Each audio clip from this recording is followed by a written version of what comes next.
details emerging in the horrific case of a student rape case inside the College of Bengaluru. Accused also snatched the phone of the victim while he was sexually assaulting her.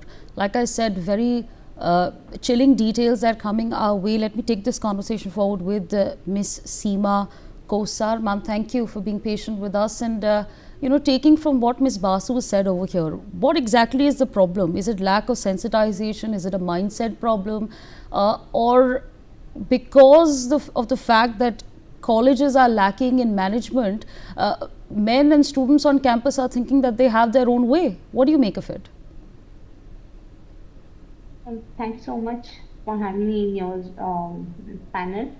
First of all, I wanted to make a correction of little thing that this thing happened in a very reputed college of Bangalore, engineering department or the architectural department, because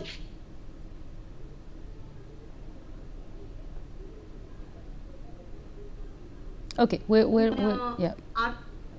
There is no 7 floors, but in the engineering department there are 7 floors.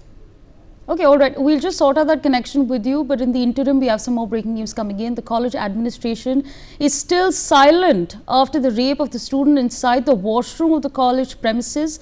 Till now, no statement has been given by the college administration on the same. I'd like to rope in Ms. Shamshavi Shreen into the conversation. Like I said, a shocking rape case has taken place. The college decides to be silent on the matter, even though it took place on 10th October and FIR has been filed on 15th October, and here we are with absolutely no statements coming from the college. Well, this is what usually happens, that when a college, any such kind of activity happens in the college tries to just actually brush it off. So that is what this college is also doing over here.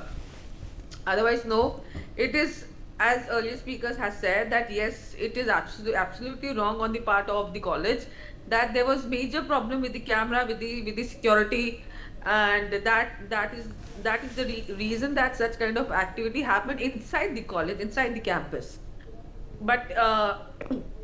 But looking into the facts of the case, the boy is 21 years old, so he knows what he's been doing in the society where we live now. At the age of, I think, 13 or 14 at the max, everyone gets to know that no means no. So if someone is actually committing such of a crime, that person knows what he's doing, what his mindset is. He is an engineering student, a final year student, so he knew all the pros and cons. So if you say that no, it is a fault of the college ki unme they have not been teaching them, censor nahi kar rahe hain, and all of that, that is something, a vague statement to be made. Someone who is entering the college at this time and age, everyone knows what the laws are, how much right you have over anyone's body. You can't even slap a person, that everyone knows. A slap will actually land you behind the bars, or put you in a trouble. Everyone knows that, and especially slapping a girl. So here, when everyone knows about a smallest slap, so this is nothing but a rape. So yes, the college was at fault, but not having cameras and not telling me in the college that you don't have to behave in such manner or this or that, that is a wrong statement to be made. The boy knew everything what he was doing, and he should be given the strongest punishment in this matter. Because inside the campus, the college will always try to brush off the complete case off their shoulder. So the college should pay the compensation to the girl, and of course strict action should be taken against the college management as well, for not safeguarding the children and the giving us a safe zone to all the kids in the college. Okay, absolutely.